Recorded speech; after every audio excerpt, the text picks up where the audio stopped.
જગમાલ જોશી, હું કપુરા સુધી આવ્યો, લખપત તાલુકો, આજે ભુજમાં આવ્યો છું માધાભાઈ.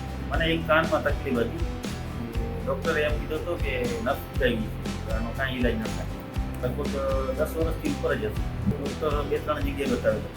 એક ડૉક્ટરે એમ કીધું કે કાનનો પડદો અંદર હાલ્યો ગયો છે, કે કસરત કરો તો બરોબર થઈ જશે. પછી ત્યાં ભુજમાં બતાવેલો, એ એમ કે ઓડિયોગ્રાફી શું કહેવાય એ કરાય તો એ એમ કીધું કે નસ ફૂટાઈ ગઈ. બરાબર. આનો કાંઈ ઈલાજ નથી, મશીન પહેરવું પડે. તો આજે તમારું કંઈ ઓપરેશન, સર્જરી, મશીન વગેરે એવું કંઈ કર્યું? ના, એવું કાંઈ નથી. તો આજે તમારી જે ટ્રીટમેન્ટ કરવામાં આવી એ પહેલા અને પછી એમાં શું તમને ફરક લાગી રહ્યો છે? મને પહેલા કરતાં ફરક લાગે, અડધો ફરક લાગે. કેટલા ફૂટનો ફરક લાગી રહ્યો છે? 10 ફૂટનો ફરક લાગે. બહુ સારો ટ્રીટમેન્ટ છે આ, સારો. આજે તમારી જોડે કોણ આવ્યું છે?